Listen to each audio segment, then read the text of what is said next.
बहुत बहुत धन्यवाद। देखो, अब मैं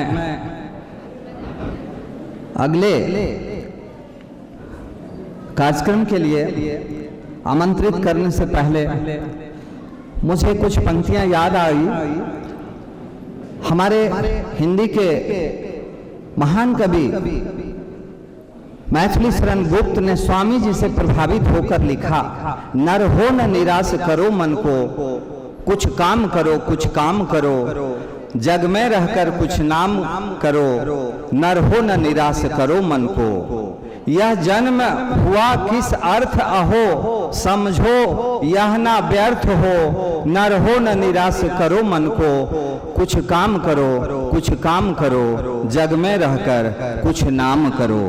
इन्हीं शब्दों के साथ मैं श्री राज रोशन सर को स्वामी जी से संबंधित उद्गार के लिए आमंत्रित करता हूँ।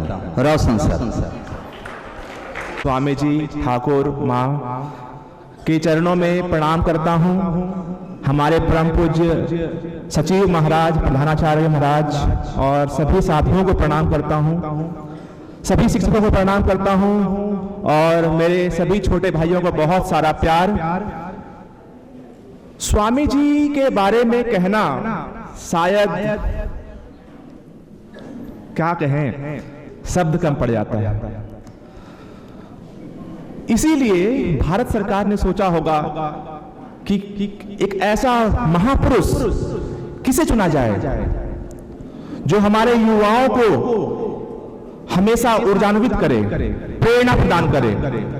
और सबको देखते हुए उन्होंने निर्णय किया कि स्वामी जी एक आदर्श पुरुष हैं।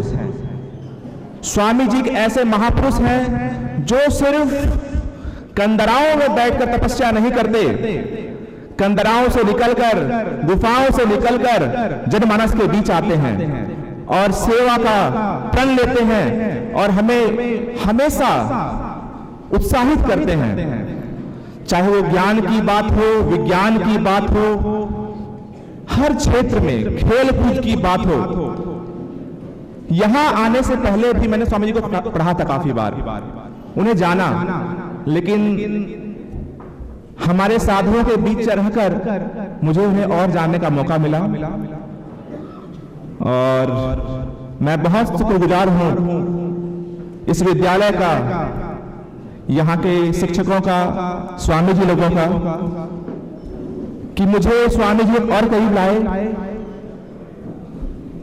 कुछ पंक्तियां मैंने लिखी हैं स्वामी जी के बारे में। मैंने विगत कुछ दिनों में स्वामी जी को और पढ़ा है, उनके बारे में जाना है। यदि हम बात करें आजादी की, क्योंकि आजादी बहुत जरूरी है, तो आजादी के ऊर्जा स्रोत हमारे स्वामी जी रहे। महात्मा गांधी राष्ट्रपिता खुद कहते हैं कि जब भी मैं स्वामी जी को पढ़ता हूं, उनके शब्दों को दोहराता हूं, तो मेरे अंदर की राष्ट्रभक्ति 1000 गुना बढ़ जाती है।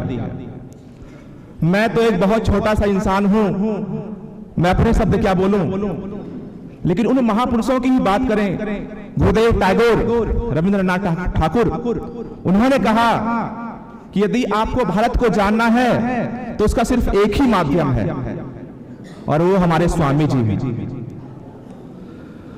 नेताजी सुभाष चंद्र बोस कहते हैं कि मेरे अंदर जो राष्ट्रभक्ति का बीज है उसे स्वामी जी ने बोया है, और यदि स्वामी जी जीवित होते तो मैं उनके चरणों में बैठा होता, उनसे आशीर्वाद लेता। ऐसे न जाने असंख्य। और एक खास बात, जितने भी हमारे शहीद हैं उन सब में एक समान बात है। जितने भी शहादत प्राप्त हमारे शहीद हुए, जब उनके डायरीज को देखा गया तो एक बहुत कॉमन सी बात थी, उन सब के डायरीज में स्वामी जी के शब्द लिखे हुए थे। इससे साफ होता है कि स्वामी जी ही उन सभी के प्रेरणा स्रोत रहे होंगे, चाहे वो राष्ट्रभक्ति हो, क्योंकि राष्ट्रभक्ति नहीं है तो जीवन व्यर्थ है। तो स्वामी जी ने खुद कहा, उठो। ये कब कहा होगा? आज से 200 साल पहले, 300 साल पहले सोचिए क्या माहौल रहा होगा देश का। उस वक्त हम गुलामी की जंजीरों में बंधे हुए थे, देश सोया हुआ था। उस वक्त स्वामी जी कहते हैं, उठो, जागो और तब तक मत रुको जब तक लक्ष्य की प्राप्ति न कर लो। लक्ष्य कैसा? यदि हम गुलाम हैं तो आजादी हमारा लक्ष्य, यदि हम आजाद हैं तो देश की उन्नति हमारा लक्ष्य, यदि मैं शिक्षक हूं तो पढ़ाना मेरा लक्ष्य, यदि मैं विद्यार्थी हूं तो मन लगाकर पढ़ना मेरा लक्ष्य।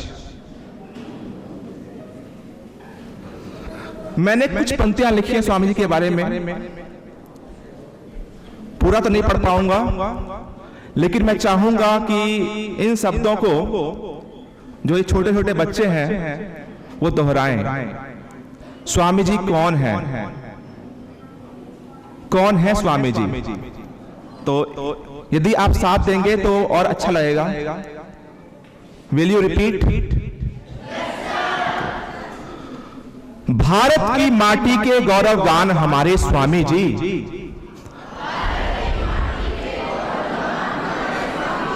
भारत की माटी के गौरवगान हमारे स्वामी जी,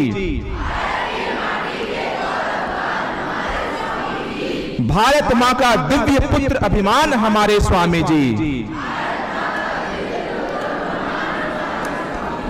राष्ट्र धर्म और देशभक्ति की